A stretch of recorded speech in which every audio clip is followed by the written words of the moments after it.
जाति ना पूछो साधु की, जाति ना पूछो साधु की, पूछ लीजिए ज्ञान।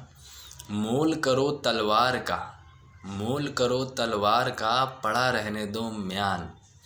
नमस्कार दोस्तों, मेरा नाम आकाश है। फिर से एक नई कविता के साथ आप लोगों के बीच पेश हूँ। और भारत एक धर्मनिरपेक्ष देश है। ये होने के बाद भी भारत में जाति और धर्म को लेकर, अलग अलग समुदायों में लेकर खींचातानी बनी रहती है।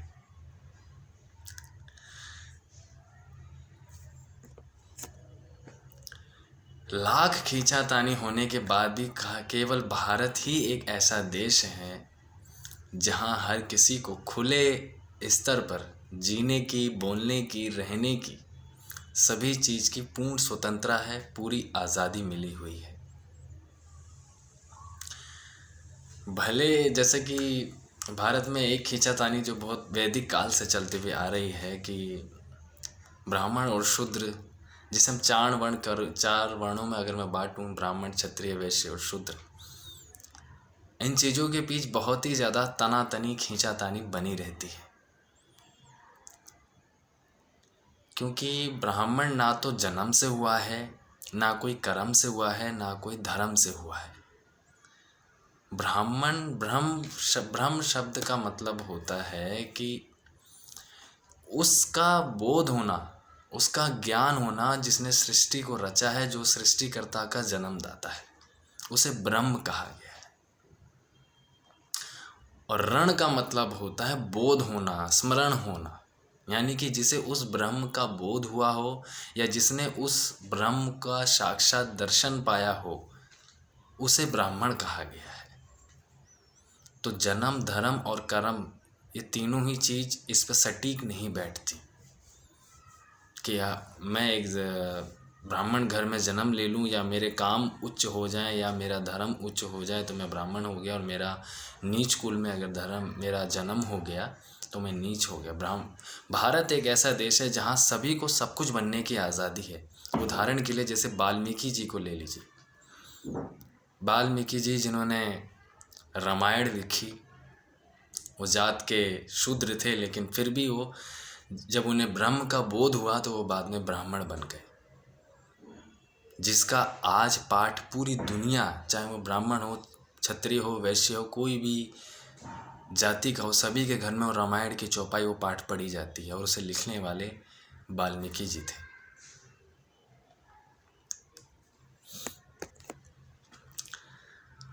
और इस कविता को लिखने का वैसे मेरा मेन पर्पस ये था कि मेरी भी कुछ वेशभूषा ऐसे ही साधु संत या ब्राह्मण या सन्यासी जैसी ही लगभग, अगर कोई देखता है तो वो एक बार को उसे लगता है कि ये कोई साधु संत या ब्राह्मण है या कोई ऐसे समुदाय का आदमी है, सनातन धर्म के समुदाय का आदमी है। एक दिन मैं ओशो जी की एक किताब पढ़ रहा था, तो उसमें एक ओशो जी एक बात कह रहे हैं कि मैं साधु के विपक्ष में हूँ और साधुत्व के पक्ष में हूँ।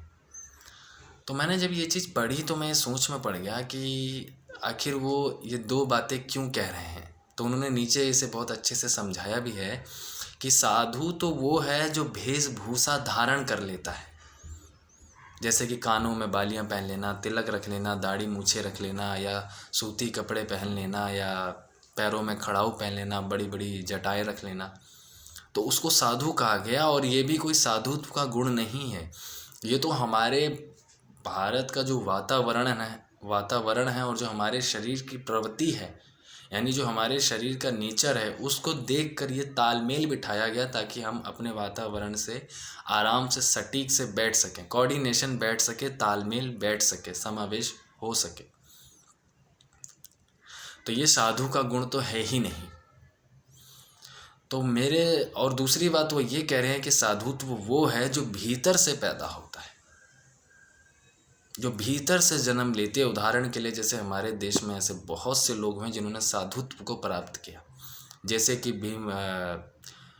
इनको स्वामी विवेकानंद जी को ले लीजिए, महर्षि वाल्मीकि जी को ले लीजिए, वेद व्यास जी को ले लीजिए, और आचार्य चाणक्य जी को ले लीजिए।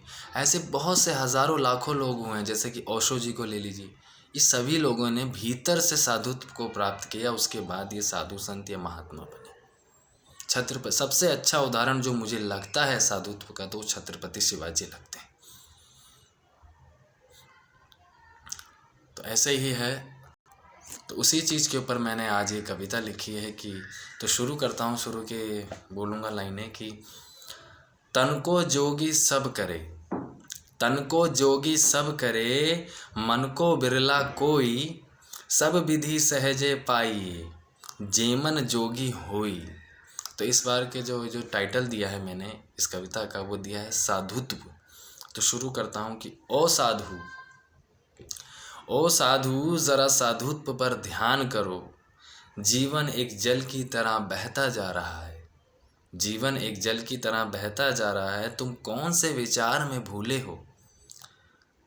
जीवन एक जल की तरह बहता जा रहा है, तुम कौन से विचार में भूले हो, ज़रा गौर करो, जीवन धीरे धीरे अंत के निकट जा रहा है। सफ़ेद चोला ओढ़कर, सफ़ेद चोला ओढ़कर कोई साधु ना हुआ, बड़ी बड़ी दाढ़ी रखने या जटाएं रखने से कोई वैरागी ना हुआ। साधु तो वो हुआ, साधु तो वो हुआ जो साधुत्व को प्राप्त हुआ, वैरागी तो वो हुआ जिसे शून्य का ज्ञात हुआ। ब्राह्मण ना तो कोई जन्म से, ना कोई कर्म से, ना धर्म से हुआ।